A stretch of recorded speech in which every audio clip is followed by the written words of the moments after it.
नमस्कार दोस्तों, health healing and homeopathy के इस नए वीडियो में आप लोगों का फिर से एक बार स्वागत है। मैं doctor S P. De, consultant homeopathic physician from Siliguri, West Bengal, Bharat से आपके लिए होम्योपैथी में एक बहुत ही इंटरेस्टिंग टॉपिक लेके आया हूँ आज। दैट इज होम्योपैथिक पोटेंसीज, जो हाई पोटेंसीज होते हैं 1M, 10M, 50M, CM, DM, ये सब कितने रिलायबल है, आर दे डेंजरस और safe, how to take them, when to take them. देखिए दोस्तों, पोटेंसी सिलेक्शंस के ऊपर मेरे 2 वीडियो है मेरे चैनल पे, और अक्सर जो यंग प्रैक्टिशनर्स है जो होम्योपैथी मेरे वीडियो देखते हैं, खास करके होम्योपैथी लर्निंग सीरीज में, वो अक्सर मैंने उनमें देखा है कि हाई पोटेंसी प्रिस्क्राइब करने में बहुत ज़्यादा डर उनमें रहता है। तो पेशेंट्स में भी कभी कभी देखा जाता है, आजकल सब अवेयर है, ये सोशल मीडिया आने के बाद, डिजिटलाइजेशन होने के बाद सब कोई अवेयर है कि मुझको फलाना डॉक्टर ने 10M दिया। कोई डॉक्टर तो यूट्यूब में ऐसा भी बैठा है, आप लोग मेरे से भी अच्छा जानते हैं, पहचानते हैं उन लोगों को, जो 10M पोटेंसी दिन में 2 बार करके लगातार 10 दिन, 15 दिन, 1 महीना तक देता है। 1M पोटेंसी हर हफ्ते, हर 4 दिन में 2 बार 3 बार करके आपका सालों तक दे रहा है। तो ये कहाँ तक ठीक है, कहाँ तक इथिकल है, कहाँ तक सेफ है, कहाँ तक डेंजरस है? देखिए दोस्तों, हाई पोटेंसीज जो होते हैं होम्योपैथी में, ये बहुत ही काम का चीज़ होता है। इसका रिपीटेशन का ज़रूरत ज़्यादा नहीं पड़ता है अगर मेडिसिन सिलेक्शन ठीक हो। मैं मेरे इस टाइप के जो होम्योपैथी रिलेटेड जनरल वीडियोज़ है उसमें अक्सर ये कहता रहता हूँ कि homeopathy medicine selection matters. Homeopathy medicine कितना आप चम्मच, कितना ड्रॉप्स, कितना ले रहे हैं, ये that is not the matter. तो होम्योपैथी मेडिसिन अगर आपका सिलेक्शन ठीक हो तो 1M, 10M हो, 50M हो, CM हो, ज़रूरत ज़रूर पड़ता है ट्रीटमेंट में। इसको आप लोग ज़रूर प्रिस्क्राइब कीजिए। पेशेंट्स भी आप बिना डर के आप लीजिए। कोई भी इसका ऐसा नहीं है कि किस फलाना मेडिसिन का 10M लेंगे तो हार्ट अटैक हो जाएगा, फलाना मेडिसिन का 50M लेंगे तो आपका स्ट्रोक हो जाएगा। ऐसा कोई भी कन्फ्यूजन कहीं पे भी होम्योपैथी लिटरेचर में नहीं है, हम लोग अपने प्रैक्टिस में कभी भी नहीं देखे हैं। लेकिन depends on selection, and selection should be done by a qualified homeopathy, institutionally qualified homeopathy doctor who must be a BHMS और MD। होम्योपैथी मेडिसिन सिलेक्शन होने के बाद मैं 2 डिवीजन में यहाँ पे अपने ऐसे जो केसेस है इसको डिवीजन करना चाहता हूँ। Acute case, chronic case. Acute case मतलब जैसे जुखाम, सर्दी, खांसी, पेट दर्द, चोट लग जाना, ये सब, डायरिया वगैरह, इन सब केसेस में भी अक्सर हम लोगों ने, हमारे स्टॉलवर्ड्स जो होम्योपैथी के है, देखा है कि 1M, 10M यूज़ किया जाता है। लेकिन these are not deep acting medicine. जैसे दांत दर्द में मैंने भी किया है, मेरे सीनियर्स भी कर चुके हैं, आपको एविडेंस भी है कि बेलेडोना 10M यूज़ किया जाता है। तो ऐसे पेट दर्द में मैकफॉस 10M यूज़ किया जाता है। अक्सर चोट लगने पर आर्निका 200, 1M, 7 दिन बाद 10M, 50M भी यूज़ किया जाता है। अक्सर डायरिया कंट्रोल करने के लिए एलोज 1M यूज़ किया जाता है। तो ऐसे जो एक्यूट केसेस है, इनमें कभी कभी ये शॉर्ट एक्टिंग रेमेडीज जिनका मायाज्मेटिक डेप्थ नहीं है, जिसको हम लोग होम्योपैथी में पॉलीक्रेस्ट नहीं बोलते हैं, ऐसे मेडिसिन को यूज़ किया जा सकता है हाई पावर में, फ्रीक्वेंट डोजेज में भी 10 मिनट बाद 1 डोज ऐसा करके भी यूज़ किया जा सकता है। लेकिन दोज आर पॉलीक्रेस्ट मेडिसिन, मतलब ऐसा कोई मेडिसिन होम्योपैथी में जो सर से लेके पाँव तक कहीं हर जगह का सिम्टम्स है और हर जगह में वो पैथोलॉजी क्रिएट कर सकता है, कुछ ना कुछ चेंजेस कर सकता है।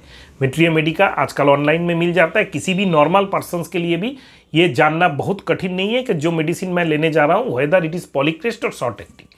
तो पॉलीक्रेस्ट मेडिसिन जो होते हैं, जैसे फॉस्फोरस हुआ, लाइकोपोडियम हुआ, सल्फर हुआ, थुजा हुआ, कैलकरिया कार्ब हुआ, कोई भी कैलियायोड हुआ, कैलीबाई हुआ, ऐसे बहुत सारे हजारों पॉलीक्रेस्ट मेडिसिन होम्योपैथी में होते हैं। और नोसोड्स एंड सार्कोड्स होते हैं, जैसे ट्यूबरकुलिनम हुआ, मेडोरिनम हुआ, सोराइनम हुआ, बेसिलिनम हुआ, सार्कोड्स जैसे पिट्यूटरीनम हुआ, थायरॉयडिनम हुआ, बहुत सारे होते हैं। तो ऐसे nosodes and sarcodes and polycrest medicine जो होते हैं, ये अक्सर हाई पोटेंसी में तब यूज़ किए जाते हैं जब एक क्रॉनिक केस का ट्रीटमेंट चलता है एक एक्सपीरियंस फिजिशियन के हाथों में।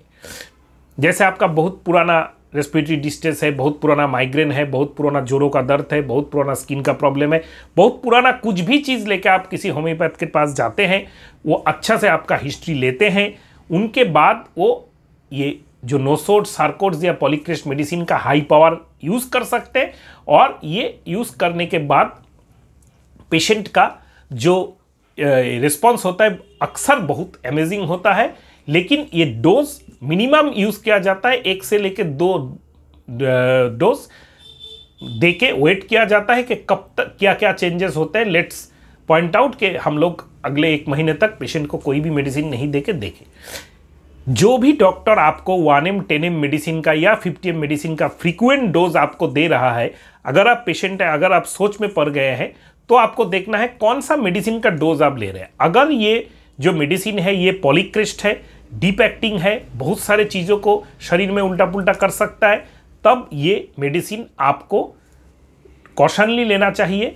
और अगर कोई डॉक्टर आपको ऐसा बोले कि 1M 10M जो पोटेंसीज है इसको दूसरे मेडिसिन से मिक्स करके लो, वो भी पूरा अनइथिकल है। ऐसा प्रैक्टिस किसी भी डॉक्टर को करना नहीं चाहिए, पेशेंट्स को भी अलर्ट रहना चाहिए। और नेक्स्ट जो आता है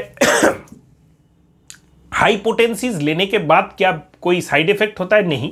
अगर सिलेक्शन ठीक है, परफेक्ट है, हाई पोटेंसी आपको क्योर करेगा, बहुत जल्द क्योर करेगा। ज़रूरत है उस टाइम आपको, उसका कोई झिझकना नहीं है, कोई भी डर नहीं है। लेकिन अगर गलत प्रिस्क्रिप्शन हो गया तो एक हाई पोटेंसी आपके लिए बहुत ही खतरनाक हो सकता है। ऐसा खतरनाक नहीं कि केमिकल इफेक्ट करके आपको मार देगा, जो आपका सिम्टम्स कॉम्प्लेक्स होता है। जैसे allopathy side effects of medicine के बारे में हम लोग जो समझते हैं, एलोपैथी में जैसा होता है कि बीपी का दवाई का जो चल रहा है उससे साइड इफेक्ट में कोलेस्ट्रॉल बढ़ रहा है, कोई मेडिसिन का साइड इफेक्ट से शरीर में पेन हो रहा है, कोई मेडिसिन का साइड इफेक्ट से हार्ट अटैक हो रहा है, कोई मेडिसिन का साइड इफेक्ट से डिप्रेशन हो रहा है, डिजीनेस आ रहा है, स्लीपीनेस आ रहा है। ऐसा होम्योपैथी मेडिसिन साइड इफेक्ट नहीं करेगा। लेकिन जो सिम्टम्स आपका है उसको इतना कॉम्प्लेक्स कर देता है, कभी कभी उसको इतना बढ़ा देता है, पेशेंट का कष्ट बढ़ जाता है। और डॉक्टर के गलती से प्रिस्क्रिप्शन, मिस प्रिस्क्रिप्शन होने के कारण ये अक्सर देखा जाता है। इसीलिए मैं अक्सर आप लोगों को बोलता हूँ कि अगर patients are the main stakeholders of homeopathy, हम लोगों के लिए, डॉक्टर्स के लिए पेशेंट्स भगवान होते हैं, तो हम लोग पेशेंट्स को कभी मिसगाइड नहीं कर सकते। आप जो पेशेंट्स हैं, आप लोग जो कॉमन मैन है, आपको ये जानना चाहिए कि आप कौन से डॉक्टर को दिखा रहे हैं। जो डॉक्टर को आप दिखा रहे हैं उनका ऑनलाइन रिव्यू पढ़ लीजिए, उनका क्योर्ड केसेस का लिस्ट देख लीजिए और सोशल मीडिया लिंक्स में जाके समझ लीजिए, बूझ लीजिए। उसके बाद एक इंस्टीट्यूशनली क्वालिफाइड BHMS या MD डॉक्टर के पास आप जाइए, तब जाके आपको ये राहत मिलेगा। क्योंकि अगर डॉक्टर का गलती हो गया, मेल प्रैक्टिस हो गया, और मेरे ऑलरेडी चैनल पे मेरे वीडियो है व्हाट इज़ होम्योपैथिक एग्रावेशन, आप देख लीजिएगा कि वहाँ पे होम्योपैथी एग्रावेशन नहीं हो के डिजीज एग्रावेशन या मेडिसिनल एग्रावेशन हो गया। What is disease aggravation, what is medicinal aggravation, इसके ऊपर ही वो वीडियो है, रिसेंटली मैंने अपलोड किया है। व्हाट इज होम्योपैथिक एग्रावेशन देख लीजिए, तो आपको पता चल जाएगा कि हाइपोटेंसी देने से क्या खतरनाक चीज़ हो सकता है। Otherwise high potencies are absolutely safe, absolutely fine. आप होम्योपैथी एंजॉय कीजिए, कभी भी मत डरिए। कुछ भी क्वेश्चंस है homeopathy regarding health and healing, regarding diet, regarding, आप जरूर मेरे कमेंट बॉक्स में कमेंट कीजिए। हर कमेंट का आंसर देना मैं कोशिश करता हूं। वीडियो को लाइक करके शेयर करना मत भूलिएगा।